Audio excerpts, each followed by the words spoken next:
Am I on? Okay. Hi, I'm Buzz Sandwich, good friend of Lynn Collins, host of the Just Chillin' Show. And right now, you can call this number, 861-4246, for a special giveaway.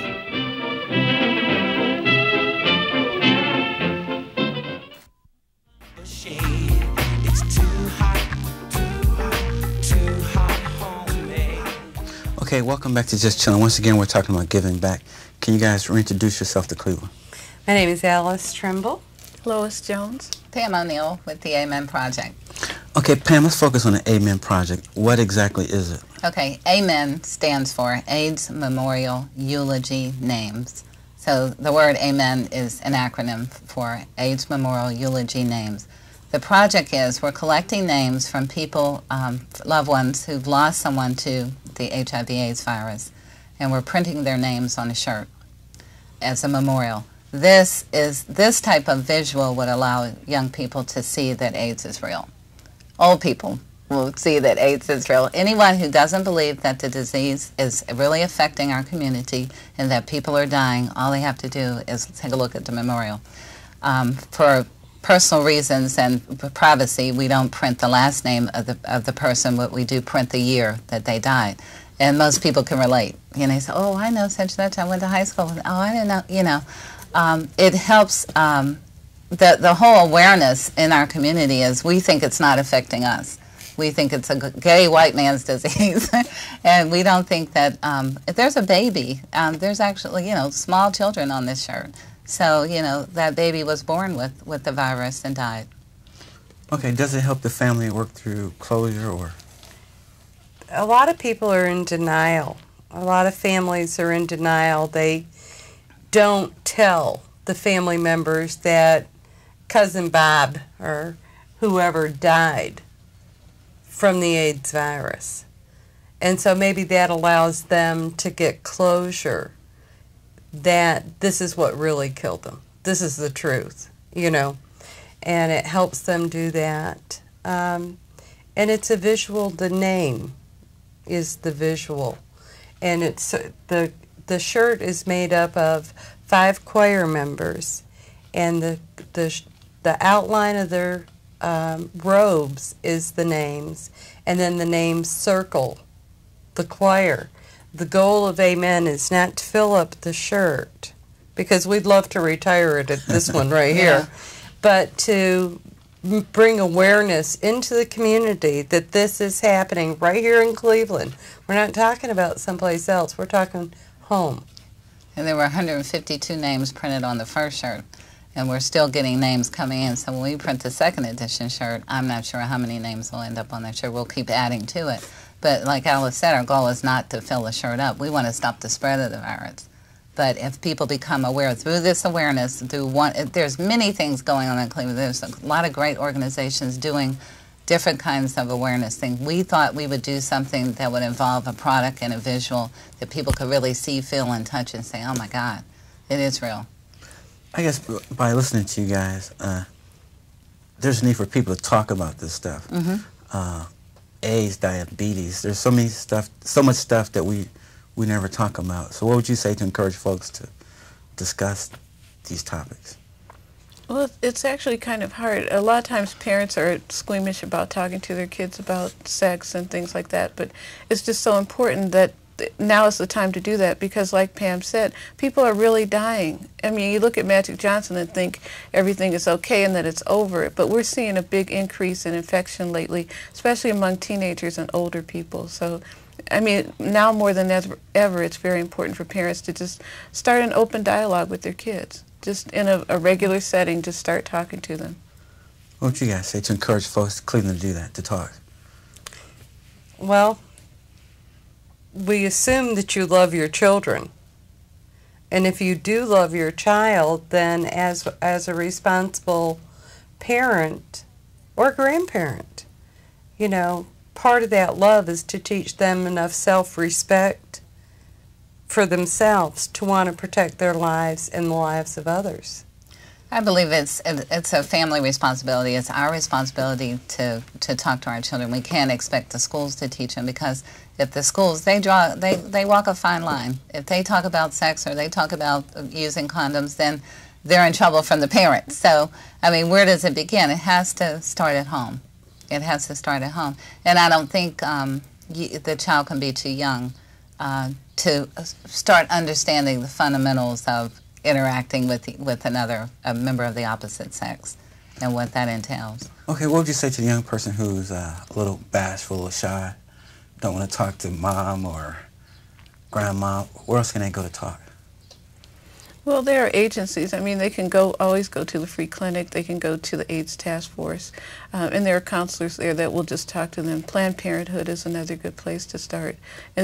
Kids, I think, tend to have, like you said, a better relationship, not a better relationship, but are more able to talk to strangers than they are to their own family. Because they just don't want them to know, I'm thinking about sex, you know. So. Okay. Also, the parents can, there's all kind of awareness events going on throughout the community from time to time. We just gave a gospel fest on World AIDS Day, December 1st. It was at Mount Zion Fellowship Church on Northfield Road. Bringing your children to those kinds of events kind of takes the burden off of you, because there's all kind of people with different educational backgrounds and from different walks of life that can help make the job a little easier by sharing the information with your children. During the Gospel Fest, it was amazing to me. We had a couple of people speak who were living with AIDS. I mean, their testimonials were so touching that anyone that was there that didn't get something out of that and wouldn't go get tested is crazy. I mean, I just think that the person that spoke, the two people that spoke, it was very effective, don't you think? Excellent. Yeah. Okay, and when you guys talk about testing, what exactly are you talking about? Well, there's all kinds of different testing. They have an oral test, like an oral swab test, and the regular blood test. There are lots of places through the city where you can get a free test, like the Free Clinic or the McCafferty Health Center, the John Glenn Smith, the AIDS Task Force. There are plenty of places where people can go to get tested for free, and it's anonymous. No one has to know that you've been tested. And why is it important to be tested? Well, there's lots of reasons for that, too. First of all, you need to know your status so that if you are infected, you can go to your doctor and he can either start treatment or start talking to you about how to live with it, how to stay as healthy as possible. So it's very important. And what would you guys say to the young people who are, I guess, holding it down and who are abstinent? Wow. Good for them, right? Good for them. What a blessing. Stay that way as long as possible. Exactly. yeah, because the longer that you stay that way, you're not at risk. And as long as you're not sharing needles. Okay. Yeah. Why don't you give those kids your best sales pitch to stay abstinent? To stay abstinent. Oh, Wow. That's a good one. Right. I would like to think my son is, and he's 19, because he's not watching.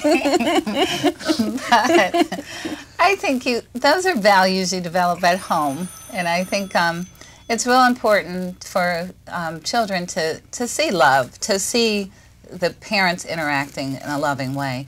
And those relationships don't come from the fly-by-night person that you meet. Someone that you would meet has to show a genuine interest in you. And I think that you have to work on your own self-esteem so that you don't fall for the first line someone tells you. And you find yourself, in a situation where you are having sex earlier than you planned to, and then you get in trouble, and then you get pregnant, only to find out the person didn't care about you, and then, you just create misery. Look at enough of the life examples that are out there for us to see. There's too many examples. I'm sure there's one in every neighborhood of a young person who either had a baby or is the father of a baby, and they're struggling because financially they can't, make ends meet. So it's not a pretty picture. You're just growing up sooner than you need to.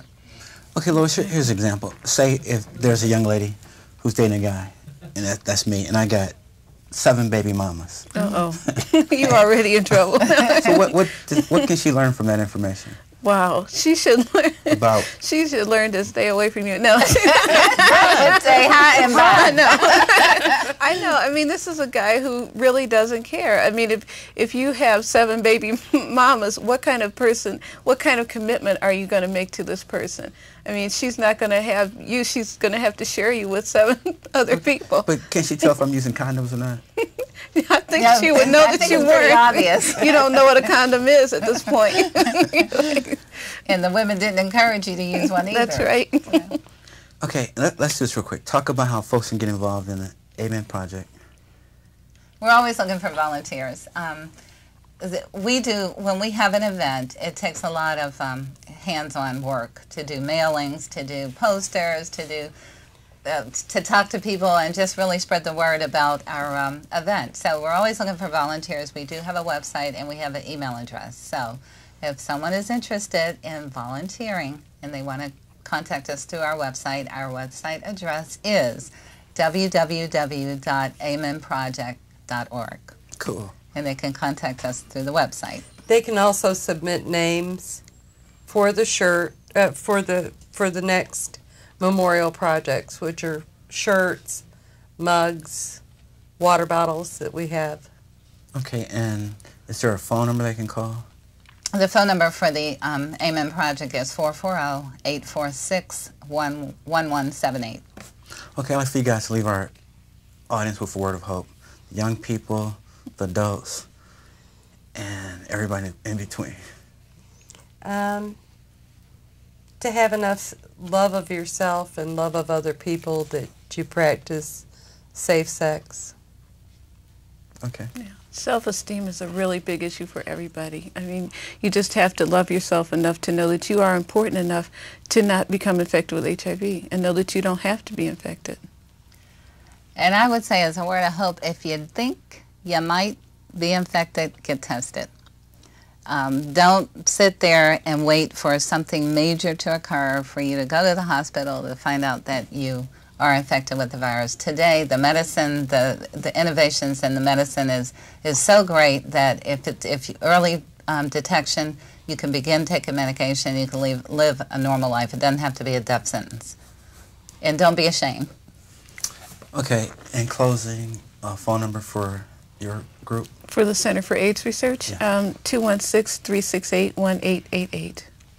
Okay, in closing, I'd like to thank my guests for being with us tonight. Just Chillin' is a joint production of the City of Cleveland Health Department, Cleveland Treatment Center, and WRUW-FM. Thanks to Harold and Chris for the outstanding technical assistance. Stay tuned for In Blue coming your way next. Thank you and peace. Thank you.